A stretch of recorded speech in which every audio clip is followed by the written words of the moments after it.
Kalau boleh kami katakan adalah dengan kerendahan hati kita mengakui bahwa memang krisis ini adalah krisis yang pertama yang kita alami sejak merdeka, sejak negara ini didirikan. Jadi pandemi yang demikian besar ini, inilah pertama kali. Jadi kita memang belajar, ya.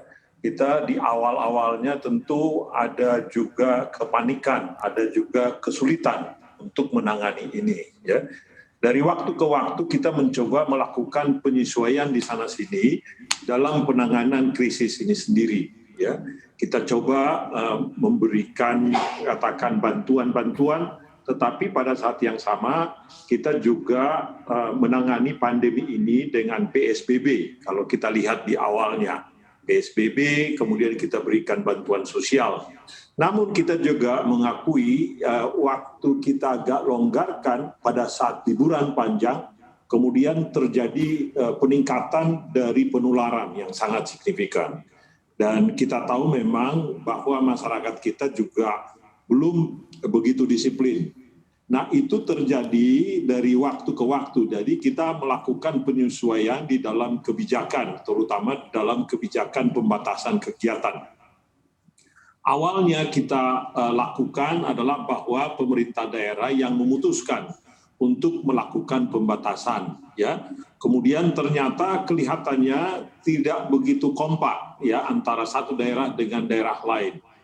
Akhirnya kalau kita lihat belakangan ini diputuskan bahwa pemerintah pusat mengambil kendali di mana yang dulunya PSBB kita lakukan menjadi PPKM, sekarang PPKM mikro yang berorientasi komunitas, ya.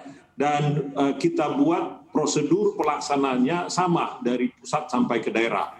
Jadi contohnya sekarang ini kita lihat khusus Jawa Bali kita berlakukan sama, di mana bukan hanya pemerintah pusat yang aktif, tetapi pemerintah daerah bahkan kita libatkan polisi dan juga TNI. Babinsa menjadi aktif, kemudian juga Bankamtibnas, demikian juga tentu dan Ramil dan juga Kapolsek. Mereka mengawasi perkembangan sampai di tingkat RT RW. Jadi yang kami mau katakan di sini, kita belajar dan makin lama tentu kita makin baik. Belajar untuk mengatasi pandemi itu sendiri. Yang kedua, sesudah kita mencoba mengatasi pandemi ini, tentu kita juga melakukan vaksinasi seperti yang kita lihat sekarang ini. Ya, mudah-mudahan vaksinasi ini juga makin baik ke depan. Awalnya tetap juga kita mengalami kesulitan, kita juga mengakui itu. Tapi kita terus belajar dan memperbaikinya dari waktu ke waktu. Di sisi lain, dari sisi ekonomi seperti yang kita lihat, dampaknya terhadap ekonomi kita tahun lalu sangat signifikan. Kita mengalami kontraksi minus 2%.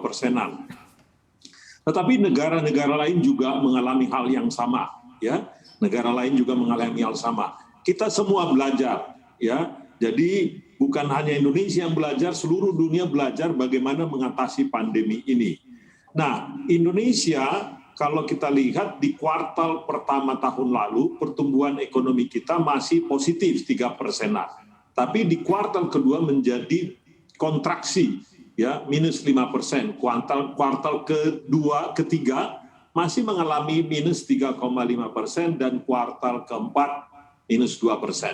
Mudah-mudahan tahun ini seperti yang tadi disebutkan oleh IMF juga menyatakan arahnya kita adalah antara 4-5%. Dan tahun depan dengan apa yang kita lakukan sekarang, apa yang kita upayakan sekarang, kombinasi antara penanganan kesehatan, kemudian vaksinasi, dan juga pemberian stimulus, mudah-mudahan tahun depan kita juga bisa bertumbuh ke arah 6% seperti yang disebutkan oleh IMF tadi.